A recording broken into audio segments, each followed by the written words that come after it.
What is up, everybody, and welcome back to the Triple H podcast, Happy Hour Hoops. And today we are previewing the Central Division in the NBA. Steve, Jake, and myself, we'll be talking ball all day here. How we doing, guys?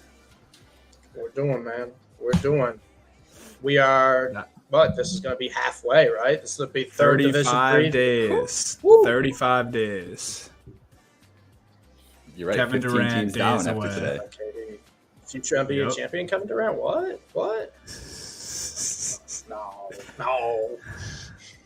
We'll see. That's going to be a fun division to preview once we get there as well. But today, like I said, we have the Central Division. We got the Bucks, we got the Cavs, we got the Bulls, we got the Pacers, and the Pistons. Probably not as drama-filled of a division as we had last week. Maybe a little more easier just to break down and process when just looking at these rosters from the outside in. And we will get to that division in just a sec. But before we start, the only real news that has happened since last time was the Philadelphia 76ers signed Kelly Oubre to the squad, which two things was not surprised. Well, I was surprised that Kelly Oubre was still out there. I was not surprised that he got signed because I knew it was going to happen eventually. He was probably the best skill-wise free agent available as far as someone that can make an impact on a roster immediately. So Kelly Oubre goes to the Sixers. Important for their depth, I think, especially if there's still question marks on Harden. They need scoring and some wing play from somewhere. So, I mean, what you guys have anything on Oubre to the Sixers? I thought it made a ton of sense. I actually thought it was a pretty good move for them, but not much of a needle mover. Yeah, I mean, I think it's a good move. He was actually very good when you need to step up for Charlotte, and he's a guy who I think if something happens with James Harden and they were to trade him, he's a guy who could step up and give him starter minutes and play, pretty sizable role for this team. I actually like Oubre a lot. I think he's a very underrated player. I think he got overhyped, obviously, because he was, the meme of the females love Kelly Oubre. Everyone loves Kelly Oubre. And, and it's like it took away from him as a basketball player. He's actually a pretty good basketball player. Really kind of stepped up when he went to Charlotte of what he can do. And I like the move. I hate Philly. I like the move. I actually think he's going to help him out a decent amount. Yeah, that's a great way to put it. I mean, they needed some depth. They needed some scoring punch. Oubre can definitely do that. I think the biggest thing, like you said, with Oubre is the hype around him, at least going into the Warriors situation just the last couple of years. Like, he's not the player. He's been a little overrated as a player, but that doesn't make him a bad player. He's still effective, and he's definitely going to help that team. They needed some punch, and like you said, if Harden goes, they need to help Tyrese Maxey out a little bit. So Oubre, it's a good move for him too to kind of help his career, I think. Yeah, no doubt. Good landing spot. It was a guy at one point in the Celtics offseason I was raising my eyebrows at. I wouldn't have minded. I think it was before the O'Shea Brissett signing and a few of the other guys came to the squad. So definitely still has some left in the tank. Makes total sense to me. I don't know why Kelly Oubre just seems like it will feel right in a Philly jersey. And I'm sure Philly is going to be welcoming Oubre and Patrick Beverley, a couple newcomers, guys who have an edge to them.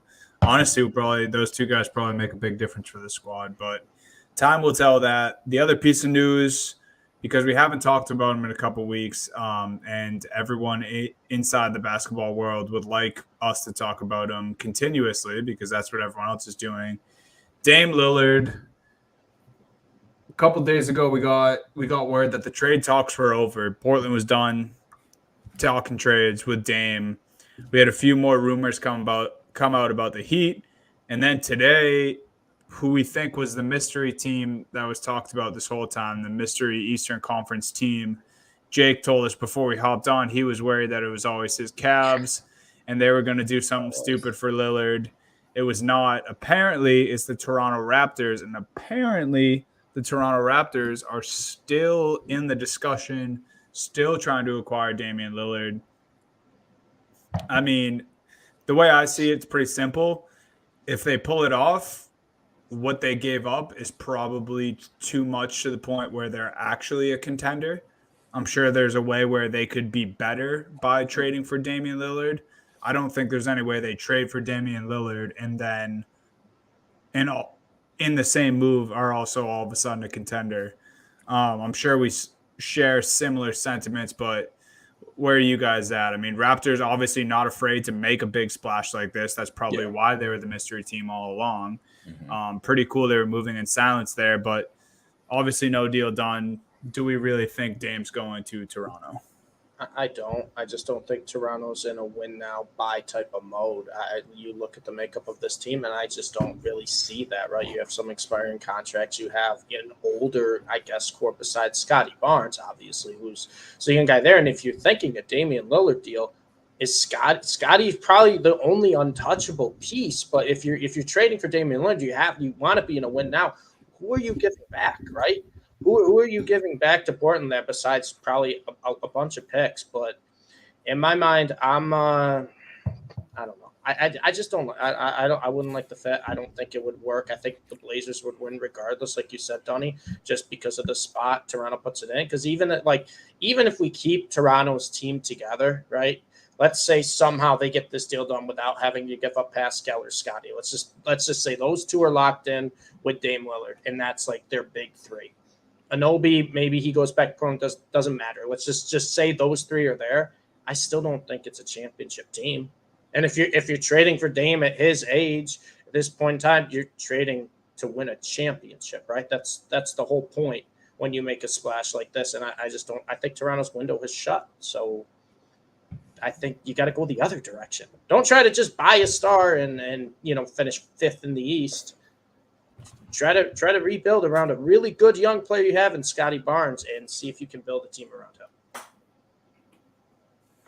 Are you just saying that because you're scared of losing the potential of Pascal to your precious Dallas Mavericks? No, I'm not. On your shirt right now. I'm not, because I also think too. I don't think. Or just worried for Pascal's future in general if he's stuck with a 33-year-old Dame in the last couple of years. I think it'd be a fun combo, Pascal and Dame. I just don't think it's going to work. And I also don't think the Raptors are in a position to trade for an older star to try to – how many years are you getting out? And also, too, we love Damian Lillard, but let's be honest here. That guy doesn't play a full season. He can't stay on the court the whole year. It's not a guy Toronto – I don't know. It's a weird team to pop up. I was like, all right, yeah, cool. Like, I just kind of looked at the art. I was like, all right, whatever. Toronto, cool. It's not a move that, I mean, we've talked up Masai Ujiri a lot on this show. I think very highly of him as an executive and everything. It does not feel like a move that he would make even. So it feels out of character for them to be in this kind of conversation, the way they kind of like to keep their options open, like you're saying.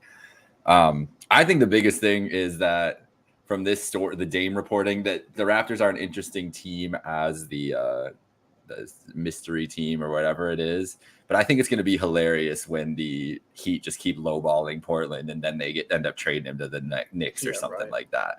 Like, what I don't think it's going to be the Knicks, but I just feel like Miami is playing a really dangerous game right now by lowballing all these offers, because Portland's going to take the first one that looks any bit appetizing to them, because they have to. As we've talked about on past podcasts, they made their bed the second they picked Scoot Henderson. They can say, hey, we're going to go into camp with him, all this other stuff. Good luck trying to pull off that dynamic. The Miami thing, I get Pat Riley. This is what Pat Riley does. He's going to try to milk this. He's not going to make a move unless he feels like he absolutely has to. And that is considering the context of what the offers are going to be for Dame around the league, obviously. But I mean, listen, I don't know. Maybe they do get him on pennies on the dollar, but it's a risky game for Miami, who I was talking about the Raptors with an old Dame. That's an old ass Miami team, especially with Jimmy Butler. He ain't getting any younger either. So it's an interesting cat and mouse game right now, I think, with Miami and Portland. And I'm just, hey, Pat Riley knows what he's doing, but man, it's gonna be fun to watch to see especially if Dame gets traded somewhere else. Like, what the hell, Miami? What was your offer? Like, if they don't offer, that's what I'm thinking. Like, if Dame gets traded and then we hear, oh, Miami's best offer was the poo-poo platter. It's like, what were you guys even doing all summer then? Like, why would you not want to make this move? They feel like the team that has to make this moves, so that's why they don't want to overpay. I get where it all comes from. It's just it's an interesting game of cat and mouse between Pat Riley and the Blazers right now. Blazers organization right now.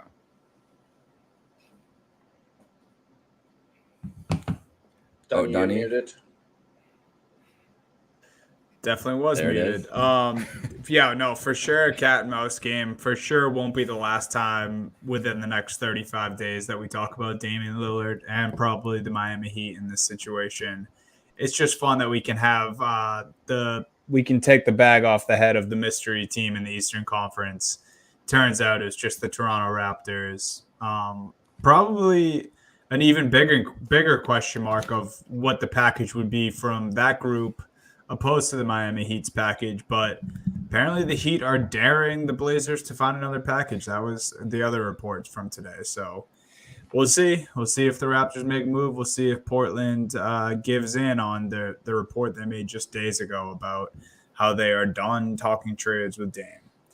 So it was our news and notes, and we'll start with the team in the Central Division that we actually talked a bit about last week after Giannis and his comments saying he's a winner first before he's a Milwaukee Buck, and he's going to do whatever it takes to put himself in a situation to win another Larry O'Brien trophy. The Miami Bucks for next season, their over-under on win totals is 52.5. I really struggled with this one. My gut told me the under, so that's what I took here. Pretty interested to hear what you guys have to say about this just because of how torn I was on this. I think it's a really good line, all things considered, but I did go under. I don't have the best vibes about the Milwaukee Bucks at the moment. Yeah, I took the under as well. I don't love it because I think I'm right around that number. Like low 50s is really where I see this Bucks team. I mean, it's right. You're taking the under. You're betting against Giannis, who's probably the best basketball player in the world, and that's a tough pill to swallow. That's a tough thing to do. But I look at this team and it's just kind of like copy and paste for the past couple of years. And when you copy and paste, that's fine when your team's young and getting better. But this is an old team kind of regressing, and this is also, I think, the first time I've seen a little bit of frustration come from Giannis, where, if things go bad, we could see Giannis getting a little upset, or it's just not going to be a perfect storm, perfect world for this team anymore. So I'm taking the under. Middleton, I know he's been dealing with injuries, but we haven't seen him get back to that elite level of playing he has. Love Drew, but he's older. And, Brook Lopez, another guy, had a great year. He's 35, 36 years old. Like, this team is old. Like, this is an old team, and this is also a team that relies so heavily on one player. When you rely so heavily on one player, he has to be all the way in. And I think Giannis is when he's on the court. Absolutely. I don't think there's many players in the NBA that just try harder when they're on the court than Giannis. But if Giannis is to miss any games at all, this is not a good basketball team. This is not like the Milwaukee Bucks in the past where Giannis is out and they can, have that defense and make up for it. I see him get older, and it's just too much relying on one player. I'm gonna take the under because I think so many teams got better, and the Milwaukee Bucks just kind of stayed the same or went down a little bit from last year, in my opinion. What are you thinking, Jake? I think I agree with everything Steve said, including the part where Giannis is the best basketball player in the world. And for that reason, I have to pick them to go over 52 Fair. Because I picked the Celtics to go under. So that was like last week. A couple weeks ago, I told you guys like Celtics going under means the Bucks are going over. Can't be both. I think it could be, I think it'll be 53 or 54 wins. This is not a 60 win team. This is not the juggernaut we've had in years past. They could still be good enough to win a title.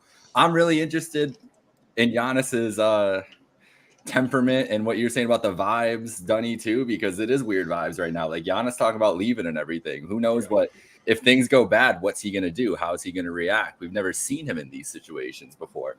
Personally, I feel like Giannis is going to be in like killer mode all year because of that. Even if he's like mad at the team, I feel like that's going to make him press harder. And I don't know if that's a good thing or a bad thing. Him pressing could be a bad thing ultimately. It could lead to turnovers, could lead to him being injured, could lead to him becoming more inefficient, whatever that could manifest itself in other ways. But I just think he's either one or two. It has to be one or two on your list and best basketball player in the world. And I think he's due. He has a bad taste in his mouth for that playoff loss last year.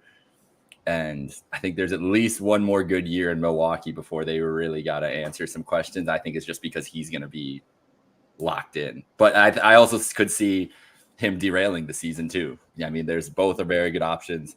Like I said, I'm just taking the over just because I picked the Celtics under.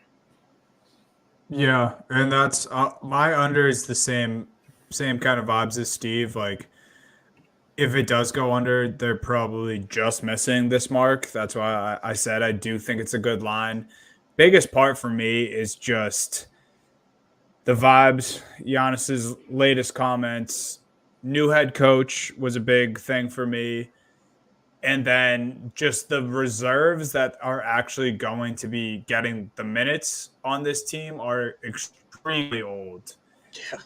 Yeah. Or just inconsistent guys. Like Grayson Allen's probably the youngest, and Grayson Allen could be a starter for this team. He might be to start the year, but like you look at other like Thanasis Antetokounmpo's already 31 years old. Pat Connaughton 30, Jay Crowder 33, Goran Dragic 37, Drew Holiday 33. Myers Leonard 31, Brooke Lopez 35. Brothers, yeah, they're both 35. It's an old team, dude. That's an old team. Chris Middleton 32, and then the exception to the rule is Bobby Portis is 28. But the end of last season, I don't know if you guys remember, Bobby Portis didn't seem too happy with whatever the Bucks had going on, and whether that was Giannis's comments or the flame out by Coach Bud or whatever, but something just doesn't seem right with this Milwaukee Bucks team. Me watching Giannis drop 50, 14, and 15 could easily change that after. But as of right now, there's just those few factors are what would be taking the under on this team. We don't have to talk much about who the team MVP would be because it's obvious. No one's taking Brooke Lopez here. Most likely to be traded for me on this team would actually be Chris Middleton. I think I was between him and Portis, truthfully. I think they can't really afford to trade Brooke Lopez, who I think is a guy that a lot of people might say for this team, but really he's been such a pivotal part of this team and what they like to do that people don't realize. When Giannis doesn't show up scoring or doesn't play, he actually is a guy who steps in and can give you 25 to 30 if need be. He's basically recreated his whole game since he's been in Milwaukee and has turned himself into a three-point shooter. And then just outside of him, they don't really have any skill even close to anywhere near that size. So I don't think it would be Brooke that gets traded. I do think it'll be Middleton, a guy who they've had no problem moving to the bench because he can't stay healthy for these stretches, but is also such a notable and good scorer that I think you get something in return. That's why I think Middleton would be the one traded on this team if we see it happen. Yeah, I don't hate that take. I'm going with the other guy you mentioned, Bobby Portis. It's kind of obvious, right? End of year, we kind of saw, maybe he doesn't like him in Milwaukee. And also, too, like this is a guy who's played really well off the bench for a couple seasons. Very good. And in the NBA, when you start to play really well off the bench, you kind of be like, what would it be like if I'm a consistent starter?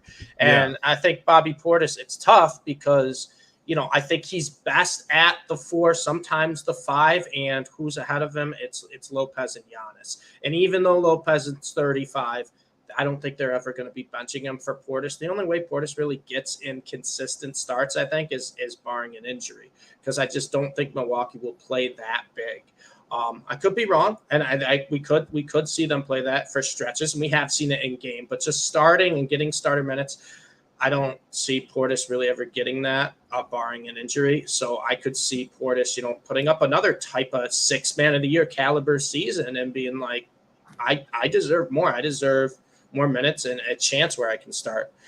Because like you said, if he has issues with the team, what's holding him back, right, for wanting to go elsewhere?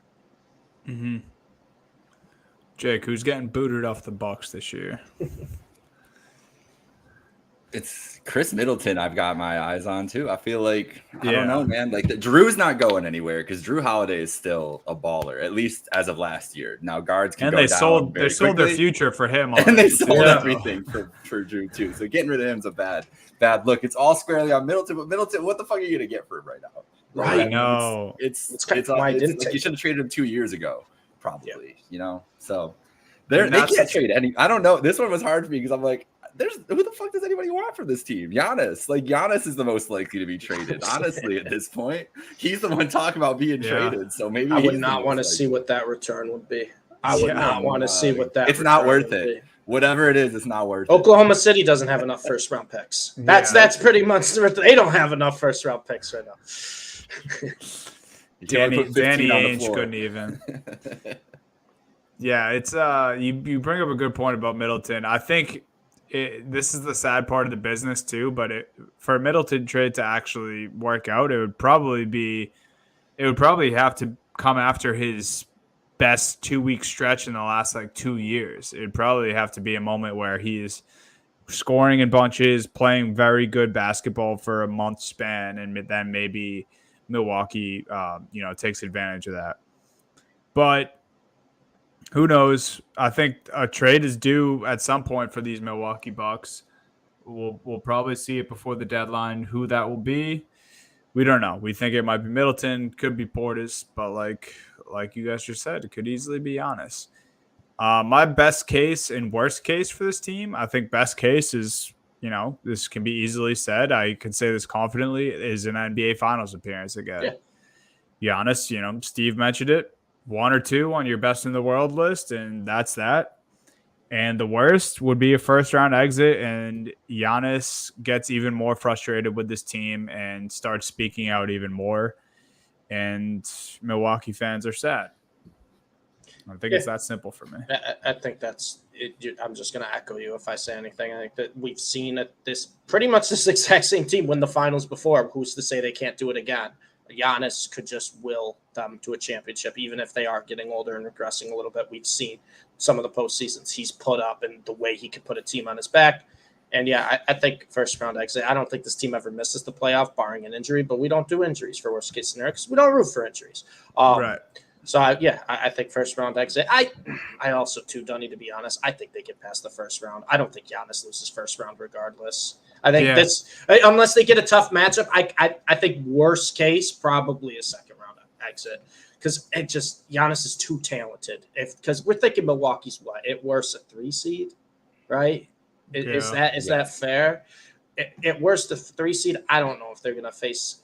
They could face a team that'll give them a series, but I don't know if they're facing a team that's going to take them out round 1. Giannis is just too talented of a player for that. We've seen it before. Yeah. I mean, it's either they win the title or Giannis gets traded. Those are the two scenarios for me. Yeah. They're going to win the title or Giannis is going to be gone by February to New York or somewhere else, and we won't talk about the Bucks on this podcast a lot more. That's for sure. Yeah, true. Yes. I said at the top, this division was easier than the last couple we covered, and starting with the Bucks. It's a lot of Giannis, a lot of things centered around Giannis, and not much else after that. So Jake, we'll move on to a little more exciting team. Jake's Cleveland Cavaliers. Crazy season last year. I mean, started white hot, one of the scariest looking offenses in basketball. I had the pleasure of watching them beat my Celtics twice in overtime early in the year. Mitchell, scorched earth, was unbelievable. Their win total for this upcoming season is 50.5. And spoiler alert, we all have the under, which I'm surprised by. Jake, why don't you start us off here? Talk about your Cleveland Cavaliers and why you have the under for this win total. So 2 years ago they were at, I think, 44. Last year was 51. We've talked about the East in general. The Bucks and the Celtics are the class. That third spot's really up for grabs, and it really could be the Cavs. The Cavs could win 52 games, be the 3rd seed in the East, and I feel like that's kind of where people are just kind of slotting them and expecting, that's where they'll contend for and everything else. This is like the least, like, I think it's going to go so bad this year. I really do. Really? I think things are going, first of all, our GM got arrested for I want to get the exact thing right. Impaired driving, drunk driving the other day. So that's the vibes to start the season. Drunk driving GM, that's great vibes to start there. Mitchell is going to ask for a trade by the end of this year, guys. Like, he's just not staying here. I don't see it happening. I don't like the comments I saw out of him about how awesome, like those comments you don't just say those things. And he's an emotional guy. He never wanted to be in Cleveland. So why would he sign the extension? They're in the same spot as Giannis thing next year. He can sign an extension next offseason. Do either of you think Donovan Mitchell's signing that extension next offseason unless they win the title? No, he's not. So they're fucked. Like, I honestly think with Mitchell, they're fucked, and they should have explored trading him this summer, but you can't explore trading him after 1 year. Like, you just can't. And no one would ever do it. So they're going to run through this year. Allen's going to lose trade value because his confidence is shook, and that team, they can't play Mobley and Allen together. That's been clear.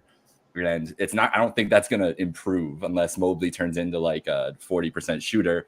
I think Mitchell is going to want out at some point, but I think they're going to give the ball to him and make him the lead creator and lead guy to make him happy. And it's going to hurt Garland's development. It's also going to piss Garland off too if he has to deal with that again this year.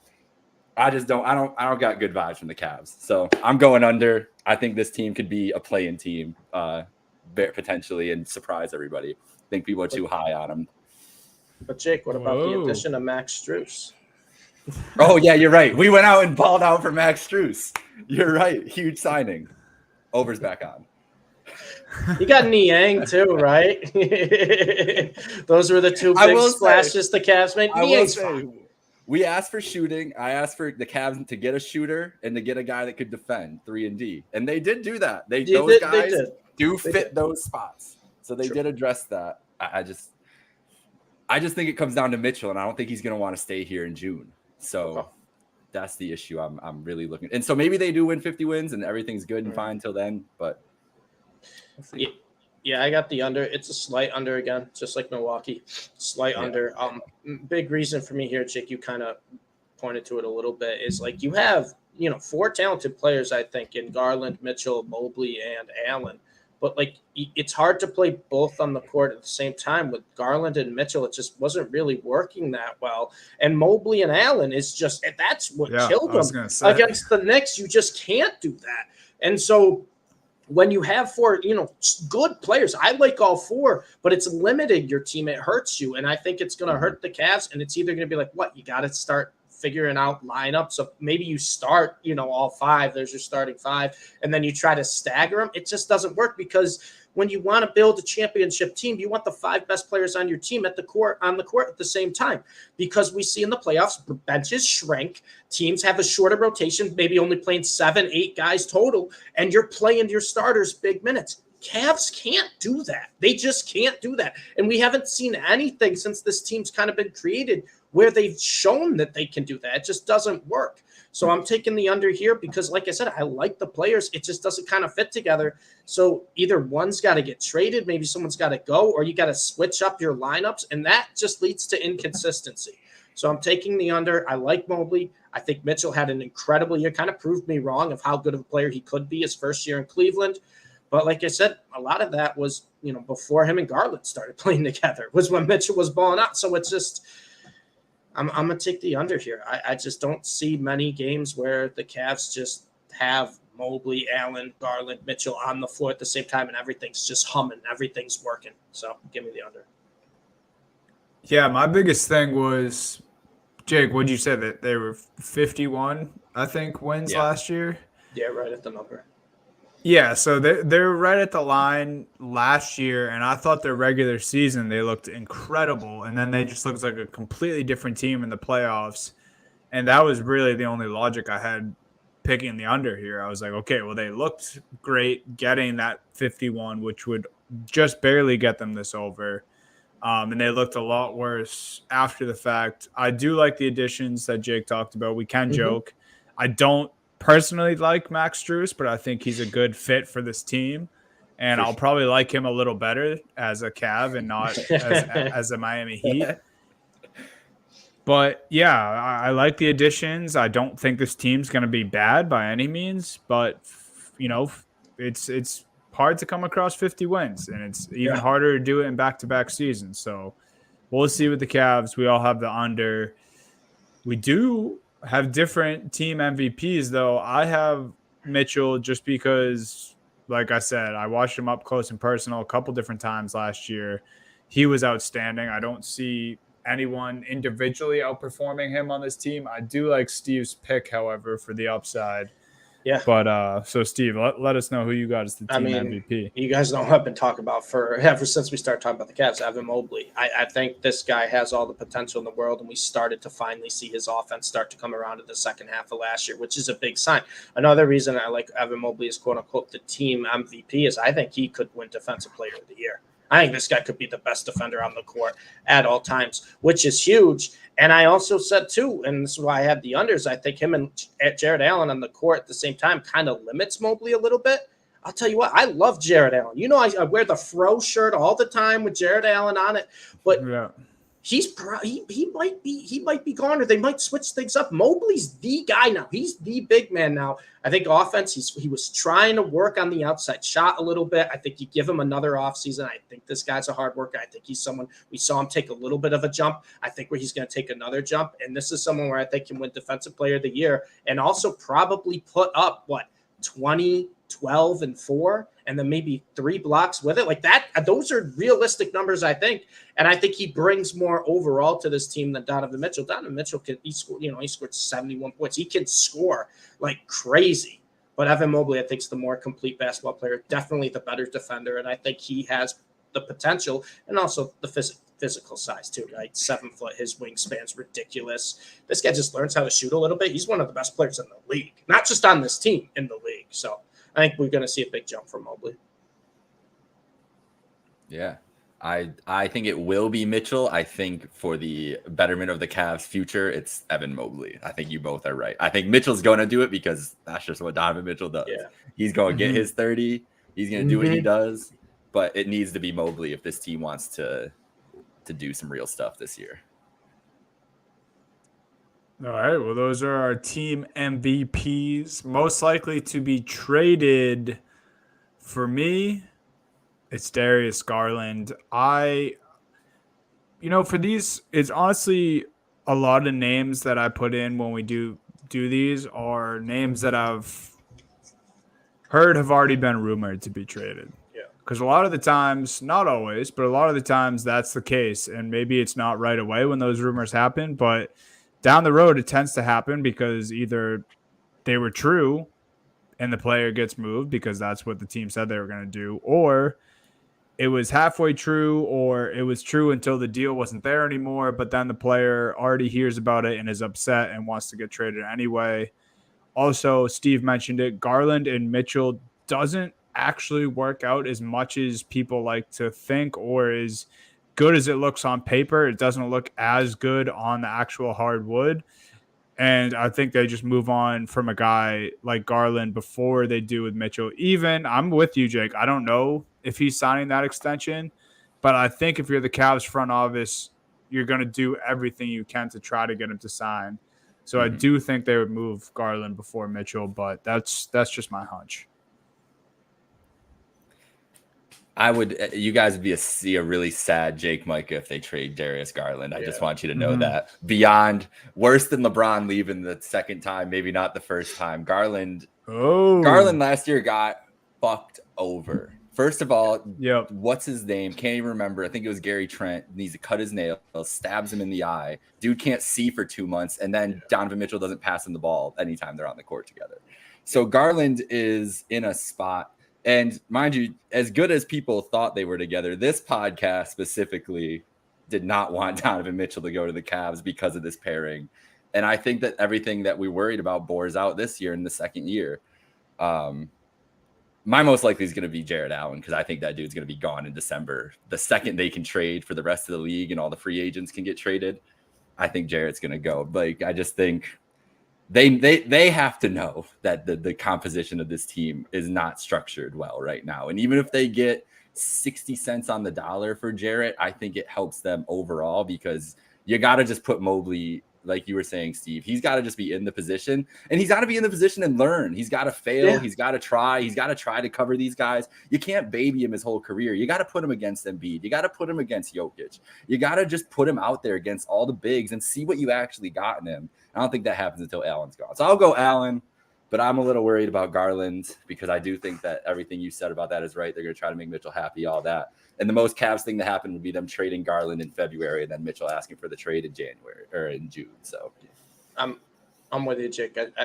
Jared Allen, I kind of alluded to it. I just think he limits Mobley sometimes. And I think Mobley, he's 22 years old. I think he's going to be the centerpiece of this franchise for a while to come. And I think he's going to take another leap. And in order for him to take a leap, he's got to be the guy, like you said, down low. Regardless if he's like playing, traditional center, is playing more of, a stretch, 4 stretch 5 role. I just got to trade Jared Allen. I love Jared Allen too. I think he's a good basketball player. It just doesn't work. It really doesn't work unless Mobley comes out and starts draining threes. Like he's a big threat from the outside. He'll shoot a couple here and there, but he has to be a legitimate threat. But otherwise, you have 2 guys that just outside of 18 feet, they don't even have to respect.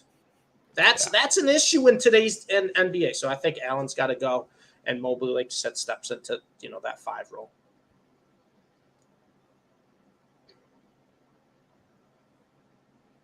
Donnie, you're muted again. The mute monster's getting you today. Yeah, I'm trying to not make any noise and let you guys I know, talk. it's the type. I do that shit all the time, trying to type, and then I'll be like, oh, man. God. All right. Well, you guys got me again. What I was going to say is we got best and worst case scenario for the Cavs here. Yes. It's funny because us breaking down the rest of the team and questions here, we almost said basically everything that could pan out for this Cavs team. I think best case scenario, I do still think if they figure it out and maybe it is a Jared Allen trade that helps them get over this hump. I mean, the way they played in the regular season, like no one would have been surprised if this team went to the conference finals last year before the playoffs started.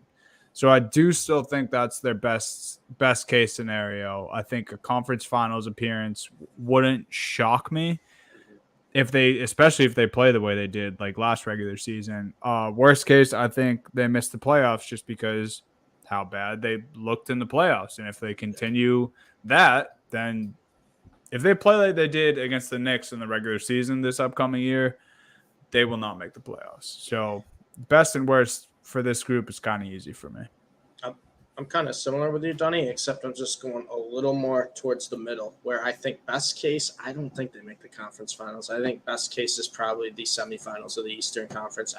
Like I said, I just think this team's limited unless a big move is done because they can't play their best players on the court at the same time for an entire game, and benches shrink in the playoffs. And we watched them get exposed by the Knicks, who, spoiler alert, didn't look good in their next series. They didn't look good in their next series. Everyone was like, wow, the Knicks really figured it out. Oh, no, the Knicks just played the Cavs. Like, that's all that happened. And then I think their floor or worst case scenario, I think they're a play-in team. I don't think this team misses the playoffs. I think there's too much talent on this team to miss the playoffs, but things just kind of don't work. They're a play-in team, and maybe, they just don't get out of the play-in. My best case scenario is they trade Jared Allen for OG Anunoby, go to the NBA Finals, and then probably lose to the Warriors or something like that. But the best case scenario involves trading Jared Allen, re-signing Donovan Mitchell. That's the biggest. I don't care what the Cavs do in the playoffs this year. If they re-sign Donovan in the offseason or convince him to stay some point with their play, that's all. That is what this year, as you said, Donnie, needs to be focused on. Keep Donovan happy and keep him around because otherwise, I don't know what it. I mean, Mitchell and Garland, it's a thing. Like they could still be good. They could still be a great tandem without them. We don't know what that ceiling is, and if this dude up and leaves, we don't know what they're gonna feel that type of way too. So that's what best case scenario is. You keep Mitchell happy and you trade Jared Allen. I think worst case, I've already laid out. Like they trade Garland because they think it'll help Mitchell. Mitchell decides to leave anyways in June. They flame out after they flame out in the playoffs. He gets they have to trade him. They get a bad return for him. And then Mobley next year just isn't the guy. He's not a 1, he's a 3. And they figure that out the hard way. So there's a lot of different scenarios for the Cleveland Cavaliers this year. I think that they're not as much of a surefire, solid team as the general NBA public, I think, has them kind of just slotted in from where they were last year. There's a lot of drama going on, especially now, even more with the GM situation the last couple of days. Like there's just a lot of instability going on right now. So I don't know. I feel like they're a candidate for a team where we're going to be talking in a couple weeks. Like, damn, the Cavs are like 7-12. How did that happen? Like, I really don't have high. I had higher hopes last year, and I wasn't that excited about Mitchell and Garland together. This year, I really am. Maybe it's because after we watched the Browns last night or something. I'm just feeling some type of way towards Cleveland sports today too. But I've been waiting for this Cavs one because I knew I was going to light into them. I'm officially nervous. I'm shocked right now. I see what you're doing though. You're doing the old, trying to play it down just so when they start doing maybe I am. But also I think that I'm just used to the Cavs having LeBron James and don't know how to handle not having that cheat code on my roster. Like it feels so weird when the team, flames out and doesn't have answers. Because when LeBron lost, it was like, okay, but we have LeBron again. Like we're just gonna be back. We'll be fine. So I don't care that we have Max Strus and Georges Niang. We have LeBron. Well, a team that doesn't have a LeBron and a team that doesn't have much of anything going their way the last couple of years is the Chicago Bulls. Jake's, I guess, other team, not by choice. He just lives in Chicago now. The over-under for the Bulls win total is 37.5.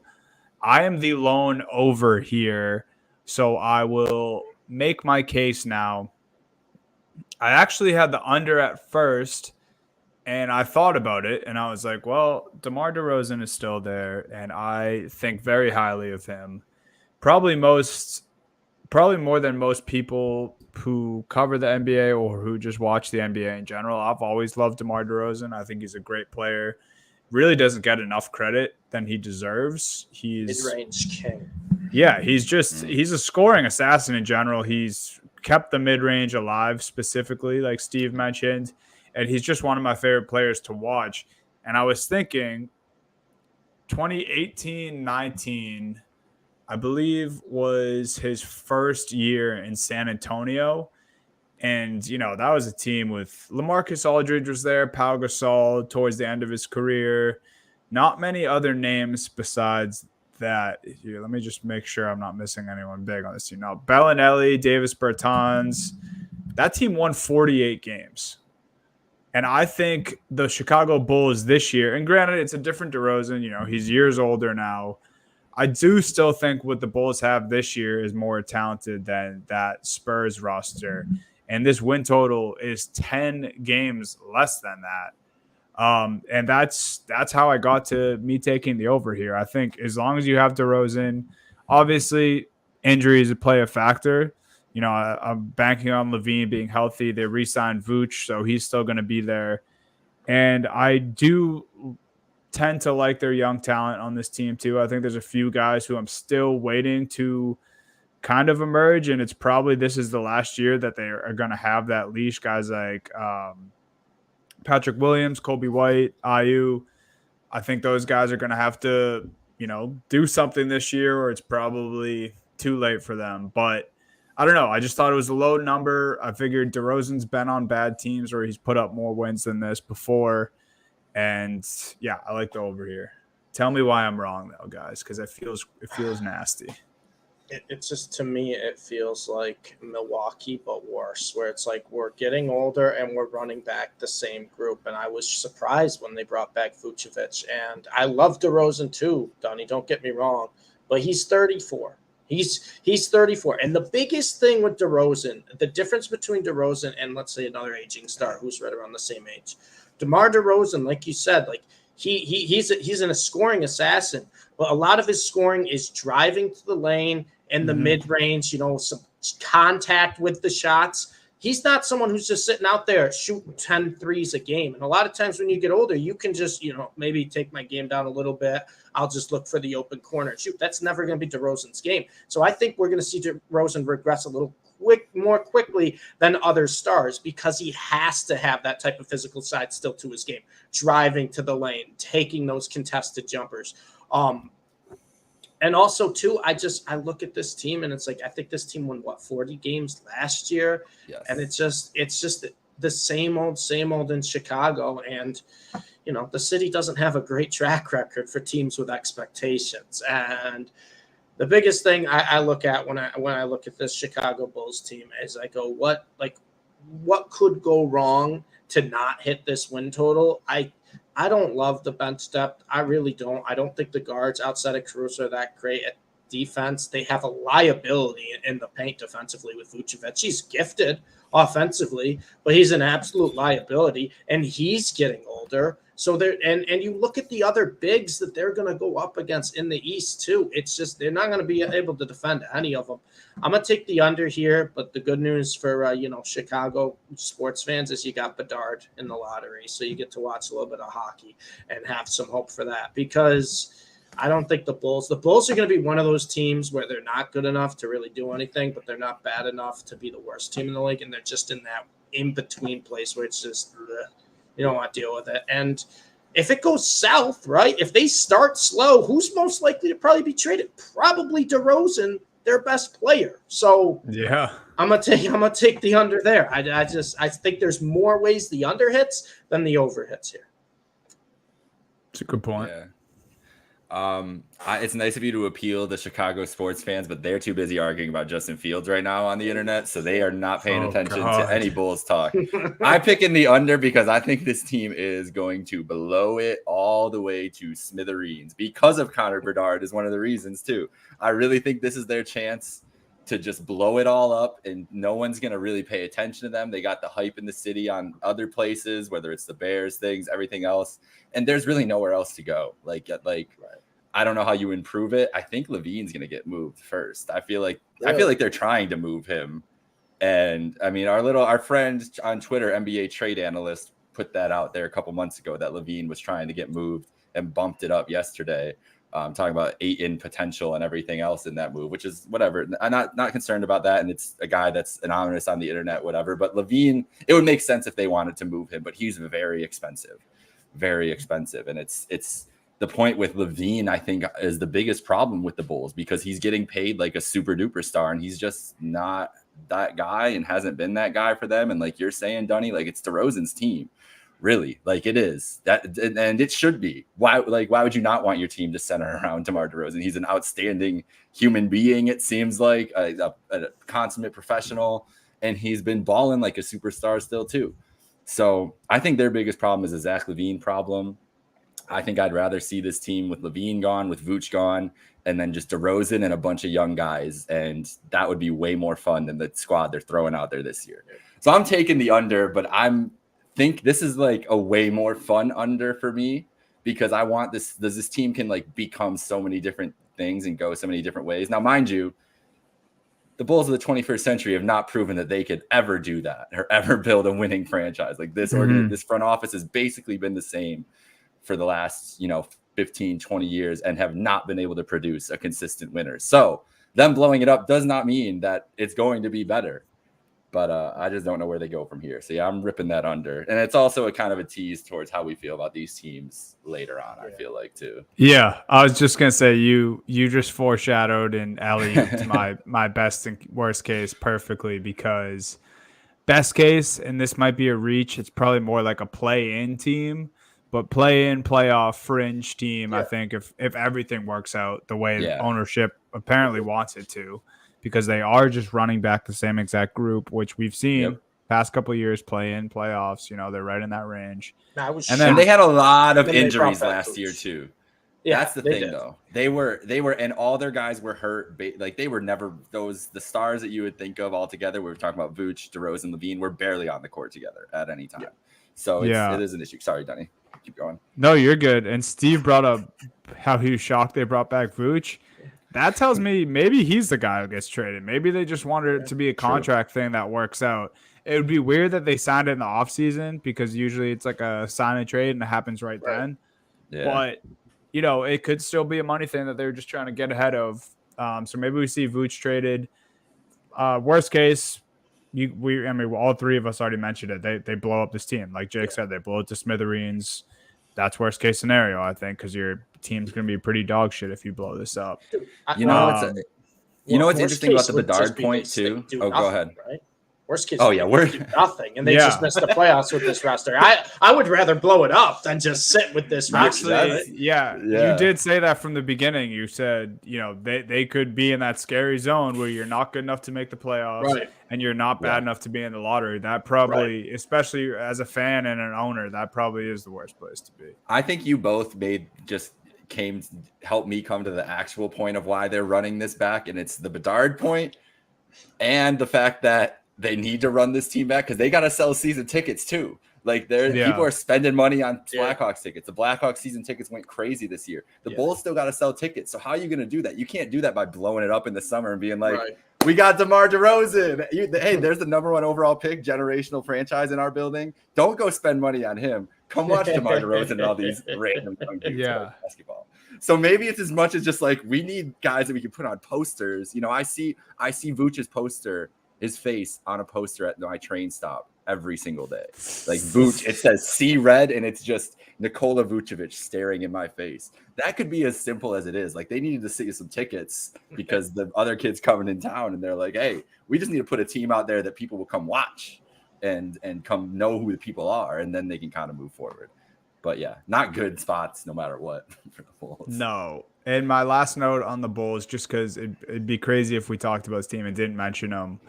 Lonzo Ball is a day older than me. He is still only 25 years young. Yeah. We're both going to be 26 next month.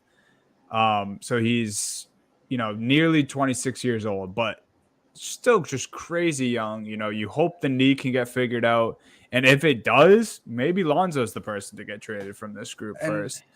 And that's one of the biggest things about this team, right? Like this team is missing like a guy, like one of their core pieces. Like Lonzo got paid and brought in to be the starting point guard for 10 years, 15 years. And he's barely. And how freaking good did they look when we actually they were awesome. A few glimpses of Lonzo throwing full court alley-oops to Zach LaVine.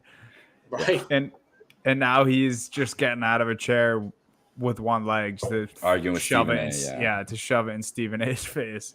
So I had to mention Lonzo if we're talking Bulls, we hope somehow if the Chicago Bulls figure out anything, it's to get Lonzo back on the court because everyone would love to see that.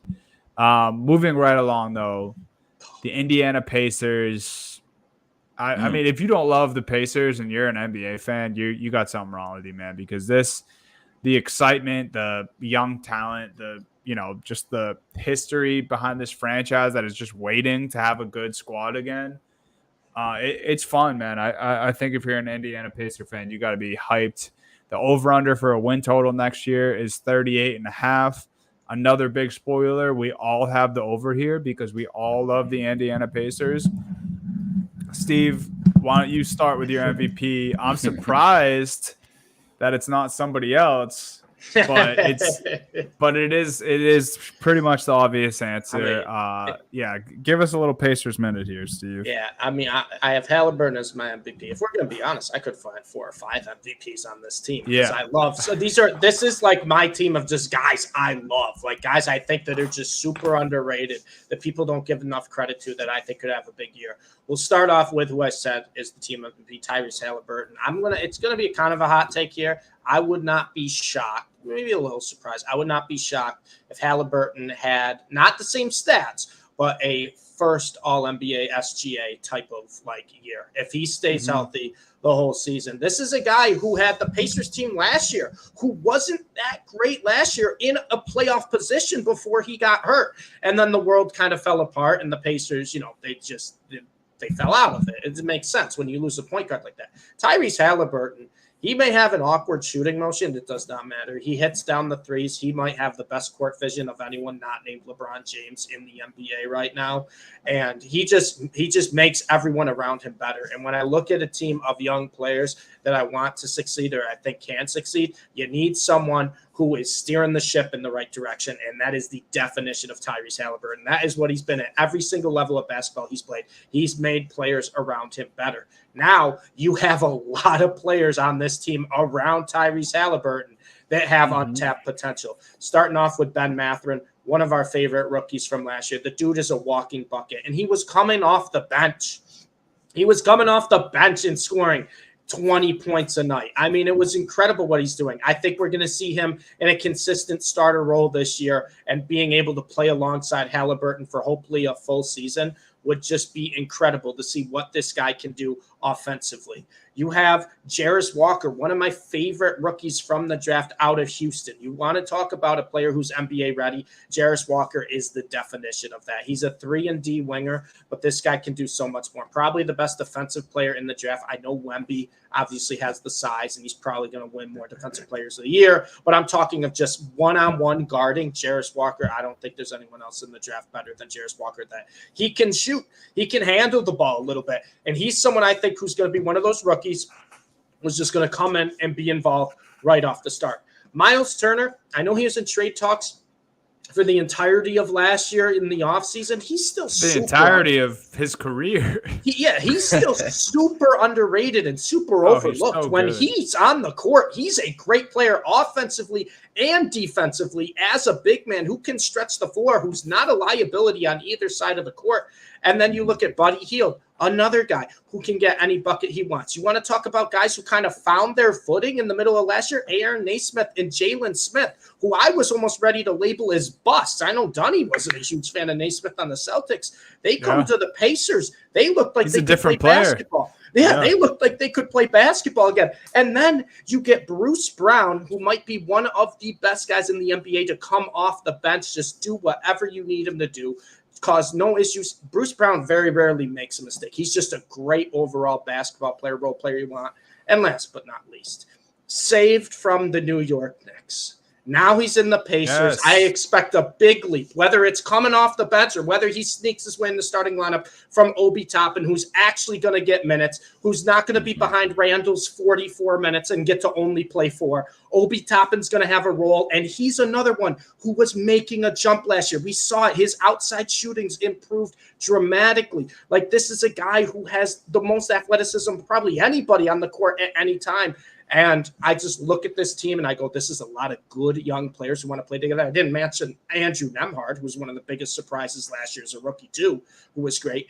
This is a team that I think is going to learn to grow together, play together, and a lot of young talent. And like I said, they got a couple nice vets to help them, and they have a point guard, Tyrese Halliburton, steering them in the right direction, who has one of the best basketball minds, playmaking ability, whatever you name it. This is a type of jump I think we could see the team going from missing the playoffs to being like one of those feisty teams where you don't want to see them in the first round. You don't want to see them at any point in the playoffs. I love this Pacers team. I have the over, probably one of my favorite overs on the board, because like I said, Tyrese Halliburton is so overlooked, and there's so many good guys with potential on this team. Not a lot of household names that will become household names. Yeah. And if you weren't sold on the Pacers before, folks, you are now, because of what Steve just gave us. That was beautifully put. Jake, at your MVP, you're most likely to be traded, or if you want to just echo anything that Steve just said, that is all welcome. Yeah, I can't hype him up anymore. That was a great job. The Pacers should hire you, Steve, right, for that. put it in a hype. We should send it to social or something, because it was great. But they are going to be, the roster is very well built. Like you said, a lot of guys might not be household names now, will be, but they're just well built as a team you want to be in the modern NBA. And Rick Carlisle gets how to run a modern NBA franchise as well, and a roster, and how to get through to young guys too, and how to get the most out of them. So I completely agree with everything you said, Steve. This is the easiest over for me, because I think this team is going to be a 4-5 seed range this year. And you even took the spiciest take I had, because I think Halliburton is definitely going to be in consideration for first team All-NBA. And I think he will have a similar type jump to what not even the jump. I think the play is there. I think he's just going to continue. He's going to get better and improve, but he's going to get the respect like SGA got his respect last year, because Halliburton is legitimately one of the most exciting players to watch in the league. And I can't wait to play with this team in 2K. And it's a great 2K team. It's a great team. It is a great 2K. And they're going to be my favorite League Pass team. That's for sure. Like, I will be watching a lot of Pacers basketball this year. And if you watched them last year, you were rewarded, because they played fun. it was always fun. They were always in exciting matchups and everything. I expect nothing less this year. So most likely to be traded, though, I guess I'll go with that and kick that off. I don't even know, man. Like, it'd be hard to see them. I guess it's Miles. It's got to be Miles Turner. It's got to be Miles or Buddy, right? One of the vets. Or Buddy, yeah. Buddy's a good one. Yeah, Miles Turner's just like he's been on the trading block since he's been there. Miles Turner's got to be one of the chillest dudes alive because he is literally every offseason rumored to be traded, and he is never like I've never heard that he's upset with the organization, right? Or he's never spoken publicly about how he wants out. And he's been here at the worst of worst. He's been here at the highs of highs since he's been on the Pacers. When Steve was talking about him, I actually looked it up because I think he does get overlooked in a lot of ways, mostly on the defensive end. He averages 2.3 blocks for his career. I feel like people think that he just became the shot blocker because I think at the beginning of last season, his first like 10 games, he was averaging like 4 blocks or something like that. But no, Turner's been doing that. A guy who averages 2.3 blocks on his career and also shooting over 35% from 3 on his career. So just like a great ball player, someone who means a lot to this organization. We won't even do worst case scenarios for this team because we're all so high on them. But the only thing I want to echo that Steve said is the offseason, the players they acquired in the offseason is the biggest part for this team.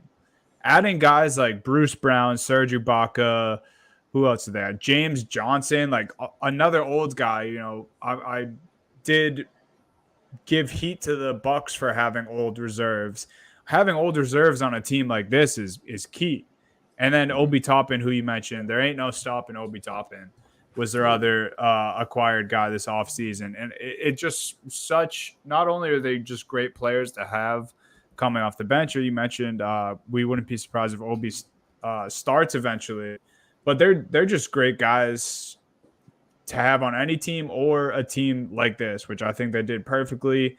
A lot of their stars or best players are on the younger side. You bring in some guys, some vets, Serge Ibaka, Bruce Brown, championship experience, and then a guy like Obi Toppin who just wasn't in the right situation before but has crazy potential. I think you said it, Steve. This was by far the easiest total to pick, and it was a clear over. I think they're going to be in the mid 40s, maybe even high 40s, low 50s, possibly low 50s for a win total for this team. And best case, I have fringe contender in the way we all talked about them. You might see the Indiana Pacers in the NBA championship, apparently. that would be a little crazy maybe this first year, but I think this is a team that can build a team that's going to be competitive for a while. But like I said, I love this team, and I think they're only going up, right? Why was I down on Milwaukee and Chicago? Because I think they're trending downwards. They're getting older. Indiana's only going up. They're really only going up. I mean, Miles Turner's 27? Their only real old player that's going to get regular minutes is probably Buddy Hield. Yep. Yeah. 30. They're only going up. Sky's the limit for this team. Yeah, Buddy Hield's 30. I mean, George Hill is 37. Serge Ibaka is 34. We don't think those guys are going to get much run. I don't think they'll get much run. Maybe Ibaka a little bit, but. Yeah, so we're excited for the Pacers. And our last team, the Detroit Pistons. Detroit basketball. Similar builds, I would say, to the Pacers. Yeah. You know, they have a lot of young, good talent, a lot of guys with high upside. I don't think they're built quite as nicely as the Pacers, but another spoiler, we all have the over. I think it was just far too low for none of us to take the under. Agreed. Because agreed. 28.5 is a crazy line, in my opinion. Super low, right? That's all I have to say about the win total. So we all took the over. Steve, why don't you start us with the team MVP? I have a different guy. We'll see who Jake's got. So I'm going Cade Cunningham, and I know there's a couple other exciting players on this team. The reason I'm going Cade Cunningham is I think he just has become forgotten because he was hurt. And it's like, but Cade Cunningham, when he's on the court, he is great. I got the Dallas Luka jersey on right now, and Cade Cunningham, his game reminds me a lot like Luka Doncic's. He's just a bigger guard, plays at his own pace, plays a little slower, but he can create his own shot. He can draw contact. He's not afraid, and he's a great playmaker. And he's a really good playmaker. And this is kind of, we saw this a little bit in college Oklahoma State. And then we kind of saw it at the Pistons. Then he got hurt. And it's like everyone forgot. Everyone just forgot about Cade Cunningham. And this is a guy, too, I think, who's going to take a step up. Like, we're going to see Cade Cunningham come back and be like, oh, yeah, that's Cade Cunningham. That's a guy who any given night could flirt with a triple-double because of, like, the way he plays. And he's another guy who fits my, what I want in a point guard, where he makes the players around him better. And the Pistons were terrible last year. They were awful, but we saw good things out of a lot of players on this team that could elevate them going forward for the future, right? We saw Jaden Ivey have his moments of being just a highlight on the NBA court. Jalen Duren had a fantastic rookie season. And then you have guys who, came over. Marvin Bagley was not very good. He looked pretty good on the Pacers. On the Pistons. James Wiseman was another one of those guys where he was just lost on the Warriors. And he started to show a little bit for the Pistons. And I like the Pistons to take a step up. I think Cade Cunningham is going to make these players around him better. And I think the world's going to realize, like, oh, Cade Cunningham's good when he's averaging like 24, 25, and like 7 and 6, something like that. Because that to me is a team MVP. A guy could do pretty much everything. And like I said, I love Luka. Cade Cunningham, I'm not going to say he's the player Luka is, but the way he plays, the way he kind of, dissects the NBA game, it reminds me of Luka. I like that. What you got, Jake? I got Cade too. He said everything I wanted to say. I fucking love Cade Cunningham. I hate that he's a Piston. He's going to be a super duper star. He also could be a guy that could be an all NBA conversation like Shea was the last couple of years. I think Cade, the sky is the limit for that man. And this team now, like you said, Dunny, they're not quite at that build yet that the Pacers are at, but they've got pieces. That starting lineup is exactly the kind of starting lineup you'd want to put out there on the floor in 2023. Oh, yeah. I mean, it's beautiful. And I'm a huge Thompson twin fan. And so the fact that they got Asar I hated it on draft night. And that's how it's such a great pick for them. He complements Jaden and Cade so well too. Like that. It's going to be a great trio, I think, in the future. We're not even talking about, Duren, who is great, and Wiseman, who maybe Wiseman figures something out. Who knows? Yeah. Like if there's anything left there, and if he can reach somewhat close, like, the talent's always been there for James Wiseman. Clearly, the Warriors didn't have a great plan for him, bringing him in. They just wanted to have the asset. I don't know. I mean, maybe there's something there left too. But I just like the way they're positioned right now. But I got to go with Cade. He's just so damn good. But who you got, Dunny? I actually have Jaden Ivey, and it's a couple different things. I really like the player. Loved him a lot in college. It's also probably recency bias, just because you guys mentioned it. We haven't seen Cade in forever. Right. Mm-hmm. A lot of people, probably including myself, forget how good he was. But the thing for Ivy, it was, unlike Cade, he is the traditional play style and size for his position, which Cade it's probably an upgrade that Cade's big for a point guard. Yeah. But I just can see a path more clearly for success for Jaden Ivey, just because how easy he makes it look when he's slotted into that 2-guard position. He averaged 16 points his rookie year, and I honestly thought his shooting splits were low. I think those are numbers that are going to go way up. He only shot 41 and 34 from the field and 3. I think both those will go up. A guy who averaged 16 his rookie year, and people might say, well, Cade wasn't there.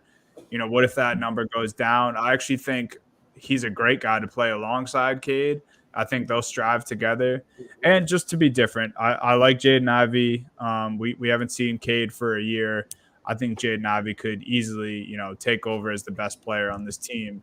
I did want to ask you guys that picture that surfaced of Cade Cunningham this summer, of him looking quite large during the summer games. What do you guys think of that? You think bad angle, or do he have the James Harden treatment going? I don't know if we'll go as far as James Harden treatment. Well, I'm not going to say anything until we see first game, right? These off season. I honestly think his beard was just long. Yeah, it's an off season too. Like I'll make that determination when we get to the first game of the season. But also too, would I compare Kate a little bit to Luka? Luka, his first couple of years had a little bit, little bit out of him as well. So hey, that's a great point. I was gonna say there's probably a lot more guys in the offseason looking pretty damn dirty. Absolutely. And all sports too. So I'm not holding on, Cade. I think he'll tighten it up for the season. The beard though, I think you should rock the old man beard though. I think that's why a part of the reason he looked a lot bigger. I think I just think he hadn't groomed himself. Most likely to be traded for me on this squad is Isaiah Stewart, Big Beef Stew. And it is so crazy to me that Isaiah Stewart is only 22 years old. Much like Wiseman. Both those guys are only being 22 is like I feel like Isaiah Stewart doing the whole rampage thing where he tried to get to LeBron, like that has already been 2 years removed. And I feel like he was kind of already a name before that happened. I feel like Isaiah Stewart's been around forever. He's only 22 years old. Reason I think he's most likely to be traded, same thing as all the other guys I've had in this conversation. He was a rumored guy over the offseason before the NBA draft that might get moved. They drafted, as you guys mentioned, Asura Thompson, who, has a different game. Stewart definitely plays more like a big than Thompson does, but there's only an inch in height difference there. They do have James Wiseman, they have Marvin Bagley, and they have Jalen Duran, who's only 19 years old and is already far better than Isaiah Stewart. And that's not a knock at Isaiah Stewart. I just think Jalen Duran is the real deal, and he's the perfect big to have on this team with Cade and Jaden Ivey, who can take the scoring load themselves. And this is a guy who rebounds and plays defense better than most young bigs in the league. So all that to be said, I think Isaiah Stewart, it would just make sense if you move a guy like him. Yeah. Probably high capital, a lot of teams interested. Yeah, that makes sense. I think I don't really have an exact answer, but I think you're in the right direction, Donnie, where it's going to be one of those big men not named Jalen Durant because they just have too many guys. They just have too many guys down low. So I think Marvin Bagley could be one we see as well. I mean, he did like Bagley, Stewart, and Wiseman have all shown a little bit of flashes for the Pistons towards the end of last year of like, they can have their moments. They can help a team. Yeah, very strange.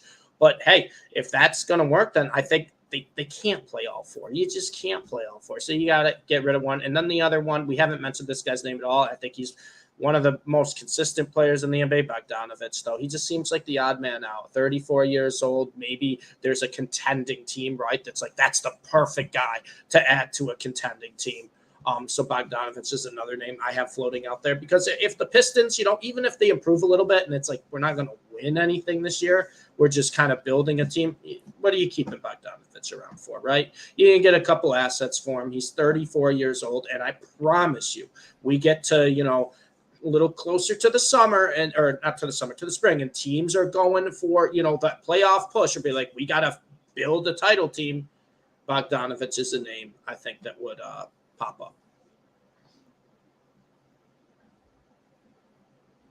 Oh, now Jake's muted. The mute monster's getting all of us. Oh man! Third time's the charm. No, some good podcasting today. Good job, Steve. Let's give Steve his credit for staying unmuted and talking at the right times today. I think Bagley could be the odd man out here again too. I feel like I like Stewart. And so I think it could be either or Bogdanovich. One of these guys is going to be out, but Bagley or Wiseman still has the name, so they might just be able to get just a little more for it. But it could be like Joe Harris is a guy that someone in the league will send some picks for, things like that. I kind of like this team to just kind of chill and just see where it goes for a little bit because I feel like they could be we get into best case scenario too. I feel like they could be a sneaky. We got them all over. I feel like they're going to be in the play-in and they're going to be battling for a playoff spot. I think they could be a 10 or a 9 seed. and really, I don't know if they'll make the playoffs. And if they made the playoffs, I think they'd get swept out by the Celtics or the Bucks or anybody else that they would face in the first round. But I think that they, if Ivy makes a jump, if Cade comes back and he looks like we think he's going to look, if I think both Thompson twins are going to show up looking pretty NBA ready and affecting the game. So I just feel like this team's floor just got raised so much from last year. And I don't know. We'll see about the rest. That's the absolute best case scenario, though. We're not going to go too crazy with this team. Like, what was that? You said it was 28.5 done the total, right? Yeah, that's what we were at. Yeah, like they could win like 32 games. That's still going to be a really bad. Still a 50-loss team. It's not. We're talking about not crazy ceilings, but I think 20. I don't think they're a 20 win team. I think they're a 30-win team. This team could be like the Pacers last year, right? Where you see things you like and there's a lot of excitement, but your expectations, are limited. You're like, all right, well, like we understand that we're still a few years away, but we can see potential with this team. That's kind of where I see the Pistons.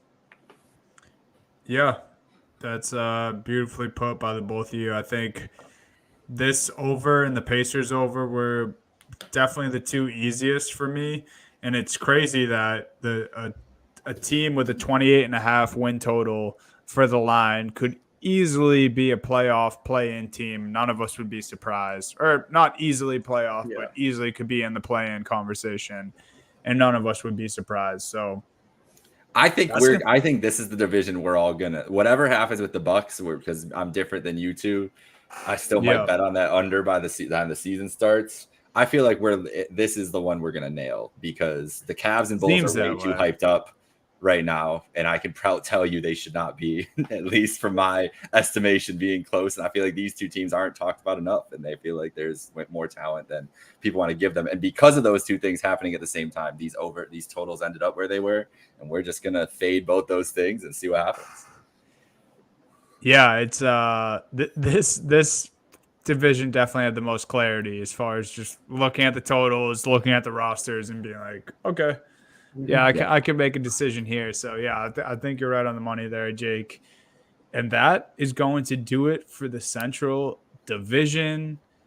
And unless you guys have anything else, that'll do it for the episode as well. You guys all good on the Central Division? Next week. You guys ready? Yeah. Let's hit us with it. We're going to Cali, baby. It's the Pacific Division. We're talking Phoenix. We're talking Lakers. We're talking Clippers. We're talking Kings. LeBron, we're talking Warriors. Well, we got to finish with We got to finish with the champs, so that they got to go last. So next is Pacific. Yeah. All right. We still have the Southeast. And we still have the Southeast too. Yeah. We still have the Southeast. Which hopefully a Dame trade happens within the next 2 weeks. Yeah, we're just holding out to do the Southeast preview. Exactly. We might have to push it back another week.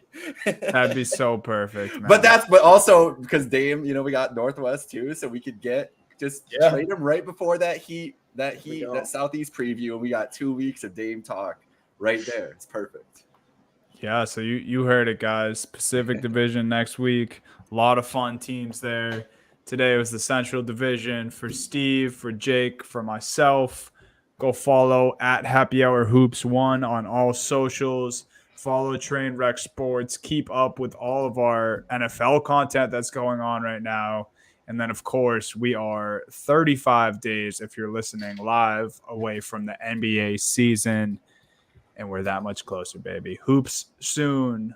Later, guys. Also, did you guys see that Max is going to be streaming all of the TNT games now this year? If you have Max, all NBA content, all March Madness, and all NHL games will stream free on Max. So that was the one news and note I forgot to mention. So anybody who has Max, or you want to get Max, you cutting cords, whatever, it's $12 or something right now. All NBA TNT. And the thing I'm most excited about is live uploads in the morning after Inside the NBA. That's what I'm looking forward to the most. Just go watch Inside in the morning. I'll wake up and I'll just throw Inside on Max, and that'll be my morning show every day. That's true. That's nice. The YouTube clips are great, but it's the whole show. It doesn't do it justice. Oh, yeah. You got to take it all in. Yeah. All right. Well, you heard it. Later, guys.